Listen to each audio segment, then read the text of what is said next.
Hi friends, welcome to serials கொண்டாட்டம். நம்ம ஆடுகளம் சீரியலில் இப்போ நான் இன்ட்ரெஸ்டிங்காக போயிட்டுருக்கு அப்படின்னு பார்த்தீங்கன்னா, நம்ம சத்யா பற்றி அர்ஜுன் உண்மையிலே சத்யா நல்லவங்க அப்படிங்கிற விஷயத்த உணரப்பட்டுட்டாங்க. அர்ஜுன் ரொம்ப கில்ட்டி ஃபீலிங்ஸில் இருக்காங்க.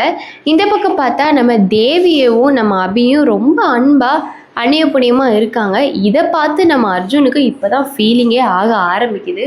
ஸோ அதை தான் இந்த வீடியோவில் பார்க்க போகிறோம். இந்த வீடியோட ட்விஸ்ட் தெரியணும் அப்படின்னா வீடியோவை ஃபுல்லாக வாட்ச் பண்ணுங்கள், அப்போ தான் தெரியும். இந்த வீடியோக்கு ஒரு லைக் கொடுத்துட்டு இன்னும் நம்மளை சப்ஸ்கிரைப் பண்ணாமல் இருந்தீங்கன்னா சப்ஸ்கிரைப் பண்ணிக்கோங்க.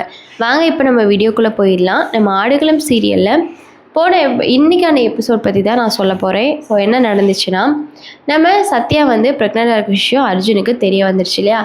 இந்த பக்கம் பார்த்தா நம்ம தேவி ப்ரெக்னெண்ட்டாக இருக்கனால அபி தேவி மேலே அன்பை கொட்டி பொழியிறான்னு தான் சொல்லணும். ஸோ அந்த மாதிரி தேவியும் அபியும் நைட் டைமில் பேசிகிட்ருக்காங்க. பெட்டில் உட்காந்து பேசிகிட்டு இருக்கும்போது நம்ம தேவிக்கிட்ட அர்ஜுன் ஒரு 3 கார்டு, அந்த கார்டை சீட் கார்டு மாதிரி ஒன்றுக்கு பின்னாடி ஒன்று வச்சுட்டு தேவி கண்ணை மூடு அப்படின்னு சொல்கிறாங்க. அப்போ தேவியும் கண்ணை மூடுறாங்க. அர்ஜுன் அந்த 3 கார்டையும் தேவிக்கிட்ட காட்டி இதில் ஒன்று சூஸ் பண்ணு அப்படின்னு சொல்கிறாங்க. அப்போ கண்ணை மூடிக்கிட்டே தேவி ஒரு கார்டை சூஸ் பண்ணிடுறாங்க.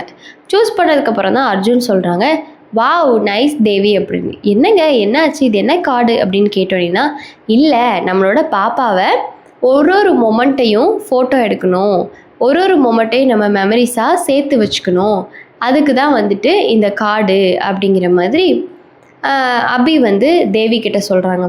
அப்போ தான் தேவி, ஓஹோ இது வரைக்கும் கல்யாணம் ஆகி ஒரு ஃபோட்டோ ஷூட் கூட நீங்கள் என்னை கூப்பிட்டு போனதே இல்லை, இப்போ மட்டும் இந்த கார்டா அப்படின்னு கேட்க, உங்கள் குழந்தைக்கு மட்டும் அப்போ ஒரு ரூல்ஸா, என்னால் இதை ஒத்துக்கவே முடியாது அப்படின்னு சொல்ல, அப்போ தான் அர்ஜுன் சொல்கிறாங்க, தேவி நீ செலக்ட் பண்ண 3 கார்ட்லேருந்து உன்னை செலக்ட் பண்ணியிருக்கல, இது இந்த 3 கார்டுமே ஒரு பெரிய ரிச்சான ஸ்டூடியோவில் உள்ளது.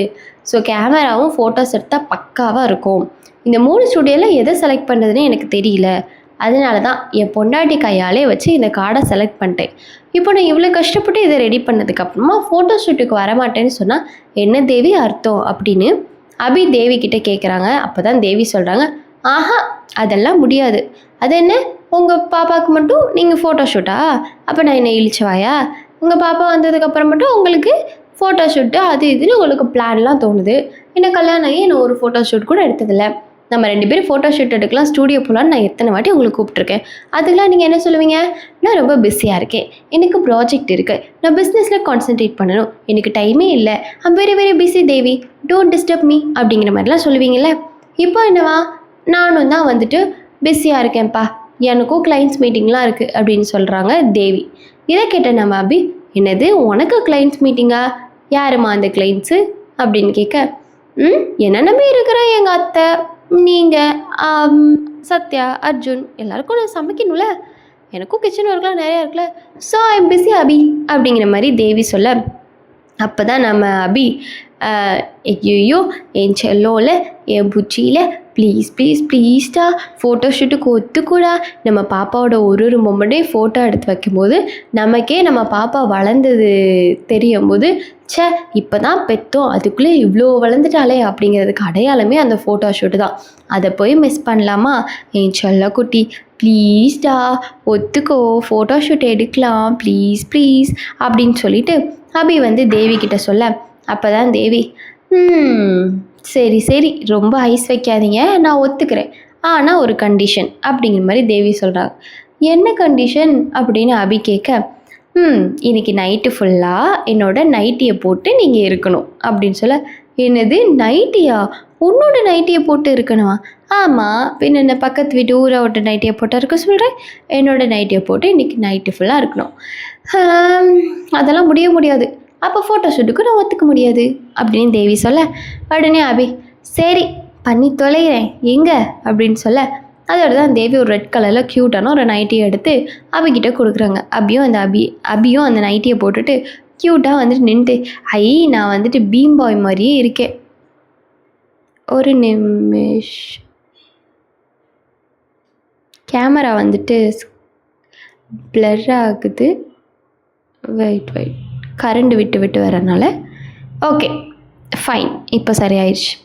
ஸோ என்னாச்சுன்னா அபி அந்த நைட்டியை போட்டுட்டு க்யூட்டாக நிற்கிறாங்க. அப்போ தான் நம்ம தேவி,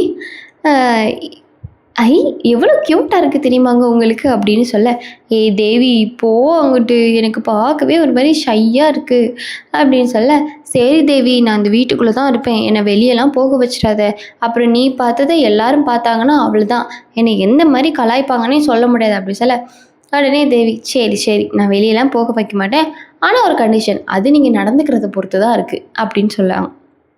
அப்படின்னு தேவி சொல்லிட்டாங்க. அதோட அபி வந்துட்டு நைட்டியை போட்டுக்கிட்டே பெட்டில் உட்காந்து பிஸ்னஸ் விஷயமா லேப்டாப் வந்துட்டு யூஸ் பண்ணிட்டு இருக்காங்க.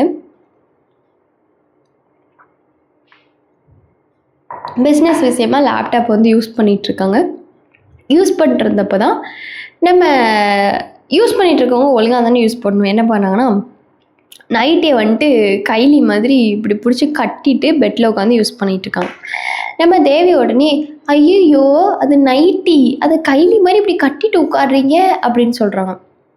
அப்போ தான் அபி ஐயோ என்னால் இந்த லேப்டாப்பை கம்ஃபர்டபுளாக உட்காந்து யூஸ் பண்ணவே முடியல, எங்கள் ட்ரெஸ்லாம் எவ்வளோ கம்ஃபர்டபுளாக இருக்கும், ஐயோ உங்கள் ட்ரெஸ்லாம் என்ன இப்படி இருக்குது, இதெல்லாம் நம்மளுக்கு செட்டே ஆகாது, என்ன பண்ணாதான் நான் கைலி மாதிரி தூக்குனதுக்கப்புறம் இப்போ எனக்கு கம்ஃபர்டபுளாக இருக்குல்ல அப்படின்னு சொல்லிட்டு அபி யூஸ் பண்ணிகிட்டே இருக்காங்க லேப்டாப்பை.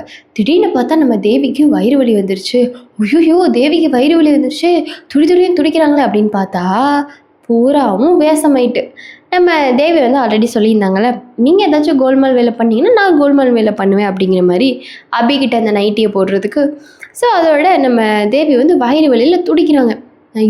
இதை பார்த்து நம்ம அபி உடனே லேப்டாப்பை பெட்டில் வச்சுட்டு ஐயோ தேவி என்னாச்சு அப்படி சொல்லிட்டு கேட்க, அதாவது தேவி ஐயோ என்னால் முடியலைங்க, வயிறு வலிக்குதுங்க, என்னால் முடியலைங்க அப்படி சொல்லிட்டு கத்திட்டு இருக்காங்க. இந்த கத்துனதை கேட்ட நம்ம சத்யாவும் அர்ஜுனும் வந்துட்டாங்க. அப்புறம் கொஞ்ச நேரம் கழிச்சு செல்வநாயகி அதுக்கப்புறம் அர்ஜுனோட அப்பா வந்தாச்சு. வந்துட்டு என்னமாச்சு தேவி அப்படின்னு கேட்க, அப்படி சொல்லிட்டு அதோட தேவி நிறுத்தவே இல்லை கத்திட்டே இருக்காங்க. அப்போ தான் வந்துட்டு அர்ஜுன் வந்து அபி நைட்டி போட்டு நிற்கிறாங்களோ அதை பார்த்துடுறாங்க. சத்யா வந்து பார்த்து சிரிக்க ஆரம்பிச்சிடுறாங்க. அதுக்கப்புறமா அர்ஜுனோட அப்பா செல்வநாயகி எல்லாருமே பார்க்குறாங்க. பார்த்து பெரிய ஷாக்கு, அபி வந்து இப்படி நைட்டி போட்டு நிற்கிறத பார்த்து. அப்போ தான் தேவியும் சிரிக்க ஆரம்பிச்சிட்டாங்க. சிரித்தோடனே தான் அபிக்கு புரிய வருது தேவி நல்லா நடிச்சிருக்காங்க அப்படின்ற விஷயமே. அப்போ தான் தேவி சிரிச்சுட்டு நான் வந்து இவர் நைட்டி போட்டிருக்க சொன்னேன், அதனால இவர் பொண்டாட்டி பேச்சை தட்டாமல் கேட்குறதுக்காக நைட்டி போட்டிருக்காரு, அதான் நீங்கள் எல்லோரும் பார்க்கணுன்னு உங்களை வர வச்சேன், சாரி என்னை எல்லோரும் மன்னிச்சுக்கோங்க அப்படின்னு தேவி சொல்ல உடனே நம்ம சத்யா கடந்து சிரின்னு சிரிக்கிறாங்க.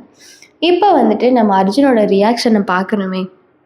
அப்போ தேவி ஒரு வார்த்தை சொல்கிறாங்க, மாசமாக இருக்க பொண்ணு எது கேட்டாலும் பண்ணணும்ல, அதனால தான் நான் வந்து அபிக்கிட்ட கேட்டேன், அபி எனக்காக பண்ணுறாங்க அப்படின்னு. ஸோ இதுக்கப்புறம் தான் ஒரு ட்விஸ்ட் இருக்குது, நெக்ஸ்ட் ஒரு வீடியோவில் சொல்கிறேன். இந்த வீடியோ பிடிச்சிச்சுன்னா லைக் பண்ணுங்க. டடா.